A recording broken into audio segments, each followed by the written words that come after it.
ẹ̀yin tèmi aláyọ̀, ẹ̀yin tèmi alálùbáríkà, ẹ̀yin tèmi ọlọ́pẹ́ ṣàlàfíà ni. Gẹ́gẹ́ bí èmi Hajia on point by 2 ṣe wà lénìí. Thank you for joining me. Ẹ̀yin náà rí title. Ṣé rí ẹ máa rí fídíò kan nísàlẹ̀. Mi ò fẹ́ show voice because a ò mọ èyí tí wọ́n ti ṣe copyright. Obìnrin yẹn ó explain bí ọkùnrin Batasarosha yẹn bó ṣe fíìmù àwọn obìnrin olóbìnrin tó rí ní títì tó kó wọn wọlé tó ń bá wọn sùn. Ṣé rí bí mo ṣe wọ glass báyìí? Ṣé rí obìnrin tó wá sáyé náà wọ glass? Ó ń explain ni. Bí mo ṣe wọ glass báyìí bẹ́ẹ̀ náà ni òun náà ṣe wọ glass. So glass yẹn wọ́n sọ pé ó ní camera. Tó bá jẹ́ pé ó fẹ́ take picture ni, a kàn blink. Tó bá jẹ́ pé ó fẹ́ ṣe fídíò ni, kíní yẹn á tan iná steady. But nítorí káwọn èèyàn máa mọ̀, àwọn tó ń fídíò kan mọ̀, oore ọ̀fẹ́ wà pé èèyàn lè off light yẹn. Bí Batasarosha yẹn bó ṣe camera àwọn obìnrin wọn yẹn nìyẹn. Tó tẹ́ wọn sí pẹlẹbẹ, tó jù wọn sórí porn site, tó ń gba kọ́bọ̀ 99 tó ń gbà lórí wọn. Ìyàwó wà ńbẹ̀. Ìyàwó púpọ̀ wọ́n wà ńbẹ̀. Confirmed. Ẹ̀yin tí tèmi, ẹ̀yin náà wá rí title ẹ jọ̀ọ́, obìnrin ni mí. Nítorí pé wọ́n sọ wípé ọkùnrin tiwa wọ́n ní oore ọ̀fẹ́ láti fẹ́ ìyàwó 2, 3, even 4, even more. Àwa kan a ní choice, like we settle for that. A sì dúpẹ́ lọ́dọ̀ Ọlọ́run. Nítorí kọ́ tá a bá gbà, ṣé àwọn obìnrin púpọ̀ máa lélẹ̀ ni?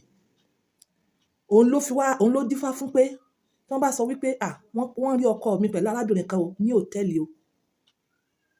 Wọ́n lọ ní nice time, wọ́n lọ tẹ́ra wọn sí pẹlẹbẹ, even confirmed bóyá. Màá kọ́kọ́ bínú lọ náà, bẹ̀ tó bá yá, màá gbà bẹ́ẹ̀, màá ní wẹ́. Ó lè fẹ́ ìyàwó 2, wọ́n ò bá wàásù fún mi, màá bá gbà. So yé yín.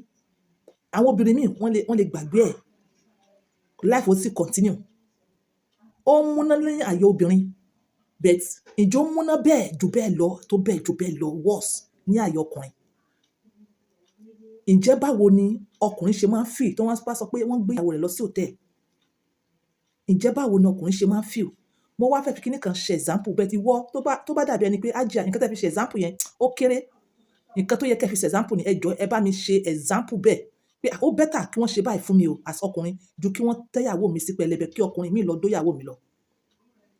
Ọ̀rọ̀ kan ló ṣe bí ọ̀rọ̀ tẹ́ni tèmi kan pè mí tó fi ọ̀rọ̀ ńlá tó fi wére ara wọn pé ó better kí wọ́n sọ wípé wọ́n na èèyàn, wọ́n yọ ẹ̀jẹ̀ lára èèyàn ju pé kí wọ́n sọ wípé wọ́n tẹ́yàwó èèyàn sí pẹlẹbẹ, wọ́n dó lọ. Nítorí like experience tiẹ̀. Ẹ̀yin tí tèmi mo wá sọ nsìn, let me just cite a small example. Tí wọ́n bá sọ wípé wọ́n parọ́ mọ́ èèyàn pé èèyàn jalè, wọ́n wá na èèyàn, wọ́n wá yọ ẹ̀jẹ̀ lára èèyàn. Before the close of that event, immediately wọ́n wá discover pé wọ́n parọ́ mọ́ ni o, wọ́n wá bẹ́ẹ̀, wọ́n compensate ẹ̀. Àti pé wọ́n wá sọ àbí wọ́n wá sọ wípé ìyàwó èèyàn o, wọ́n lọ tẹ́ sí pẹlẹbẹ ní hòtẹ́ẹ̀lì, wọ́n dó. Ó wá get to know, ìyàwó yẹn wá ní kó má bínú ọkọ mi, dáríjì mi. Èwo ló prefer jù nínú pé wọ́n parọ́ mọ́ ẹ, wọ́n gba ẹ̀jẹ̀ lára rẹ̀, wọ́n wá sọ wípé wọ́n wá discover pé irọ́ ni. Àbí ìyàwó rẹ̀ wọ́n lọ tẹ́ sí pẹlẹbẹ ní hòtẹ́ẹ̀lì, ọkùnrin mìíràn dó. Ó wá get to know, wọ́n wá bẹ̀rẹ̀, wọ́n wá ní kó má bínú kó gbà bẹ́ẹ̀. Èwo ló dùn yàn jù? Èwo ló lè dàbí pé àbí eléyìí o, ẹ bá ti ṣe lè fún mi, yín ṣẹ̀tẹ̀ fi ṣe lè fún mi. You understand? Or èyí tèmi wá ń sọ yìí ó less, bóyá ó less. Àwọn kan máa sọ wípé ó better kí wọ́n gé ọrùn àwọn ju pé kí àwọn gbọ́ pé wọ́n lọ dó ìyàwó àwọn lọ. Jọ̀ọ́, ǹjẹ́ èwo ló lè fi wéra wọn? Ǹjẹ́ báwo ló ṣe ń dùn ọkùnrin sí? Ǹjẹ́ ó ń dùn ọkùnrin gidi gan? Ẹ jẹ́ kí n gbọ́. Ó ṣeé ṣe tí ọ̀pọ̀lọpọ̀ obìnrin tó bá mọ bó ṣe ń dùn ọkùnrin, bóyá ìwà pálapàla, à ń tẹ̀lé ọkùnrin mìíràn lọ sí hòtẹ́ẹ̀lì lọ́mọ dó láìsọ́kọ èèyàn, bóyá ó lè reduce. I'm telling you the fact, ó máa reduce. Tó o bá reduce by 100%, ẹ̀yin tèmi, you can't beat that. Ó lè reduce by 50%. Tá bá ń tẹ̀ mọ́ wọn létí pé yes, ọkùnrin báyìí sọ báyìí, ọkùnrin báyìí sọ báyìí. Mo dẹ̀ fẹ́ kẹ́ ẹ pè mí. Mo fẹ́ kẹ́ ẹ pè mí, kẹ́ ẹ WhatsApp mi pé Hajia, ó ń dùn yàn o. In fact, ó better kí wọ́n ní wọ́n gé mi lọ́rùn ju kí wọ́n ní wọ́n dóyàwó mi lọ. Hajia, ó better kí wọ́n pariwo lè mọ́ mi ju pé kí wọ́n sọ pé wọ́n dóyàwó mi lọ. Hajia, ó better kí wọ́n sọ pé wọ́n gé ọwọ́ mi ju kí wọ́n sọ pé wọ́n dóyàwó mi lọ. Hajia, ó better kí wọ́n sọ pé wọ́n gba ojú kan mi, ojú ọyọ̀ kan báyìí, ju kí wọ́n sọ pé wọ́n dóyàwó mi lọ. Ẹ jọ̀ọ́, ẹ pè mí, ẹ jẹ́ ká mọ̀ ká fi ṣe wáàzí fún àwọn ọkùnrin wa. Ká fi ṣe wáàzí fún àwọn obìnrin wa. Ó ṣeé ṣe ìwà pálapàla yìí lè reduce. I believe ẹ get point mi. Tí ọ̀rọ̀ tí mo wá sọ tó bá wá make sense, ẹ bá mi like, ẹ bá mi comment, ẹ subscribe lórí channel yìí. Ẹ̀yin tí tèmi, màá wá fi yín kalẹ̀. Ẹ máa gbọ́ nínú event Batasarosha ẹ máa gbọ́ lẹ́nu arákùnrin tá à ń pè ní Gégé, ẹ máa gbọ́ bó ṣe describe ìwọ obìnrin tó ti lọ́kọ tó ń tẹ̀lé ọkùnrin mìíràn lọ tẹ̀lé, ìwọ gbọ́ àlàyé o bí wọ́n ṣe describe obìnrin. Ṣégbà tí wọ́n describe obìnrin bẹ́ẹ̀, how do you like it? Do you really like it? Do you really want it? Ẹ tèmi, ẹ fún mi ní comment. Ẹ fún mi ní comment. So tẹ́ bá fún mi ní comment, mo fẹ́ kẹ́ ẹ pè mí ká wá share experience yẹn on my next video. So ẹ ní sùúrù, ẹ wo fídíò Gégé yìí, ó ṣe describe wọn, wọ́n ṣe tẹ́ abẹ́ obìnrin sí pẹlẹbẹ, bàtà Russia, ó ṣe ojúgbà mi tí. If I trust woman again, anything let me trust woman for this life, God take my life. If I trust woman for this life, woman they live, may God carry the life, will not me get this life. You see this Russian man with the try for Ghana, expose the secret of women. See the way this man carry person wife. Married woman we go school, go carry children from school, they come back from school. This man see him. Hello, excuse me, if you follow this woman talk. The next thing, the video show where the woman go block this man for hotel room. The man calm down, arrange this woman to well. The man clean the tutu, he clean and well. This man go set the woman for doggy. He separate the woman, yes, between hammer the woman, they fire her from back. He pam the tutu, pam person wife tutu. That one go see that same tutu, go give the husband for house. The man not go no say why don't go do rubbish with the tutu. That's what life just be. 5 things every man need to learn from what they happen now. Every man need to learn these 5 things and water for this video from that Russian man who is sleep with women for Ghana. Number 1, any man when they do talking stage for 2026 na woman. That toto when they spend money put before you take, so that same day go see offer another man that same toto the same day when they meet. So if you put yourself in that category where you dey spend money first when they give you toto, you not be responsible man, you not be good man, na woman you be. Because people wey these guys they rate, they don't even allow they pass through that process. Now you will be fool and you they pass through that process. Same day, even the man see me one get for, you get one way go keep the man hotel, towel, the man the hotel with the white guy also. Now so one just carry.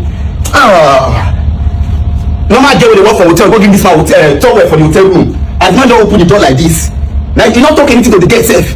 Now you hold the girl for hand like this. As you draw the girl near body, now you kiss her direct. From there you blast this girl better donkey. Blast her. Bam. He condemn you to throw from there instantly. Don't waste time. The one girl when you want to talk to one girl they give you excuse say you not sabi talk to girl. Now the reason why you not get girlfriend. No. Nobody sabi talk to woman. Now woman won't follow, woman go follow. Because the man not even sabi speak English. That Russian guy not even sabi speak English. See what they tell them. They don't even tell them anything. Not they waste your time they talk to woman. Man not they talk. Now man will not get evidence. They prove the woman say you need to prove yourself before she go fit see you as a worthy person. This guy they tell them say hello. The English not even correct. Hello. They say Russian don't speak English. Please. How are you? You look good. Can I have your simple? You know even they follow me. Go there. Follow me. The man go follow you. Go camera everything. Even the ones who never agree follow and say the next day. Or later in the evening, they slow call me the man for you. Tell you blast the better doggy. Number 2 thing every man need to learn from what they go on. So women not rate marriage like that.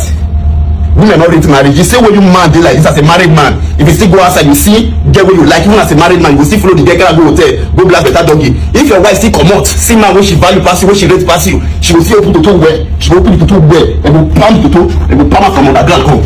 She will see carry that same toto give you. You not go know. You will see carry give you. You go see that your wife still dey intact. But another man don't condemn that place for you. I say be. That marriage is not value like that. When they preach, when they stop marriage not really. All those marriage I wanted to say that video remove if small trusted and they don't trust woman before. But if not small trusted day before this issue, you know anything concern trust for woman. You know they me again because this girls don't even say now even hook up girls. Now normal regular girls where they their workplace. You get one of the hotel manager with the massive meet. For the hotel they will just meet the woman.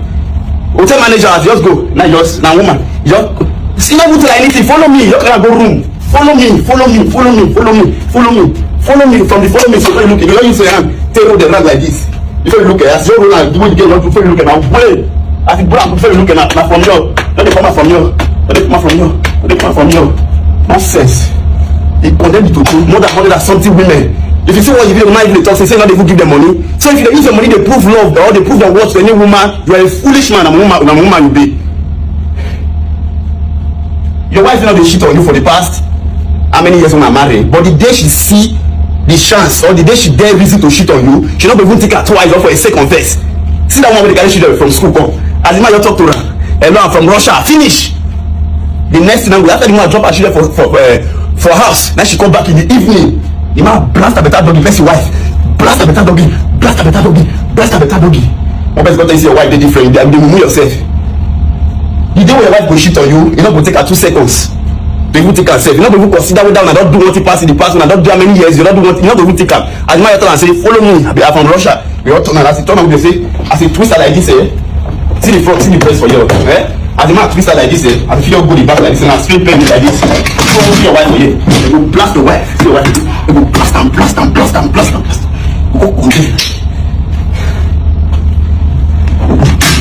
I want to do full analysis. They say the guy who get HIV, they say the man get HIV, and he just spread that gift. He said the man, if you watch the full video, he sleep with more than hundreds of women. He said initially, if they take the out for date, but you don't notice, say he never waste it. I say because they notice many of them initially he started already even follow and go out. So you got to show your strategy from there. Because you don't meet, they meet anything. Not even they ask them for their name.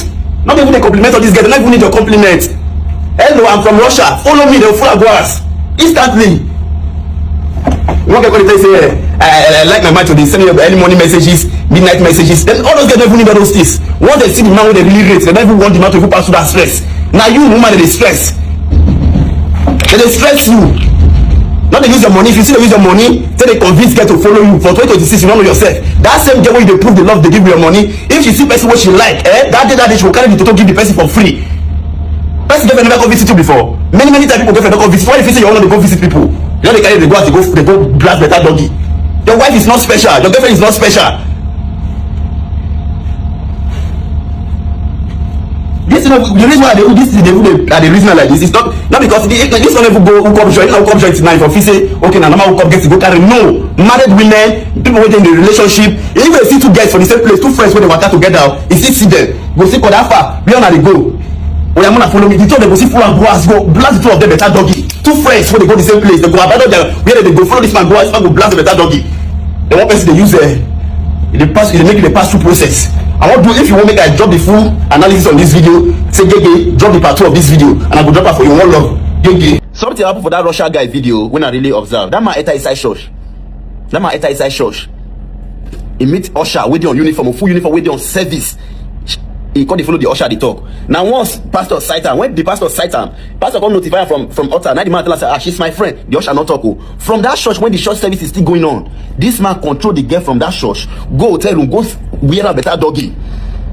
Go blast a better doggy. The girl go they tell her and say, blast girl, this one point. The girl go they say, my two they pay me. The man go they tell, come on, open it, puyaka. Because they speak their language, they give the girl, puyaka, open it for me, puyaka. The guy they shout, the man pin the head, the man hold the head like this, pin the head, join the bed. The blaster from back they come, they talk puyaka. And so this life just be. That same girl now, boy when they go that church, we be church member for that church. If you talk to that girl for that church, the girl will let her know say at this church now. Make we forget, I beg. Maybe on next Saturday I can't see you because today na Sunday. I before I close from church. Tomorrow I'll still go. He go give you excuses. But another man come. Ẹ̀yin tèmi ọ̀rọ̀ lẹ́gbọ́n yẹn àwa obìnrin la digbá kúlẹ̀ yes èmi ò blame arákùnrin yìí bẹ́ẹ̀ yìí náà rí bó ṣe ń lọ ẹ̀yin tèmi mo fẹ́ kẹ́ ẹ fèsì sí question yẹn ẹ pè mí ẹ comment thank you God bless you kí n tó lọ ẹ̀yin tèmi kí lẹ fẹ́ bá mi rà mo sọ fún yín nípa àwọn sẹ́ẹ̀tì ìdákọ́lẹ̀ yes tọ́jú ara ẹ kò é ṣe fún torí obìnrin rẹ gan nígbà mìíràn nítorí ara rẹ àlàáfíà ní fún ẹ tí ìdákọ́lẹ̀ rẹ tó bá become zero mo sọ fún yín nípa oògùn typhoid kan mo sọ fún yín nípa oògùn malaria kan mo ní àwọn mi ò ní ẹ mọ̀ lọ sí hospital nítorí mo mọ̀ pé àwọn kan máa dúró dè mí pé ájíà ò sọ pé ò sọ̀rọ̀ hospital mi ò ní kọ́ ẹ mọ̀ lọ sí hospital ṣùgbọ́n mo sọ fún yín mo sọ̀rọ̀ nípa oògùn malaria kan again mo ní oògùn malaria yìí superb ni àwọn oògùn kan wà táwọn kan fún yín tá a sọ wípé oògùn malaria ìgbà yẹn gan ni malaria wà bẹ̀rẹ̀ àmì eléyìí tí mo sọ yìí kì í ṣe bẹ́ẹ̀ kí lẹ tó fẹ́ bá mi rà ṣé oògùn ẹ̀jẹ̀ ríru ni kí lẹ tó fẹ́ bá mi rà sí oògùn ìtọ̀ ṣúgà ni àbọ̀ oògùn prostate gland tèmi pè ní kọ́kọ́rọ́ ọkùnrin àbí rúwo àbí oògùn ara ríro iṣan ríro ẹ̀yìn ríro àti para rẹ̀ àbẹ̀wò ni ní tiwantiwa ni o ní apps ni o ẹ wá WhatsApp mi fún èyíkéyìí lórí 07015100651 bákan náà ẹ má gbàgbé question tí mo bèrè níwájú bye for now ire o ẹ̀yin tèmi ire o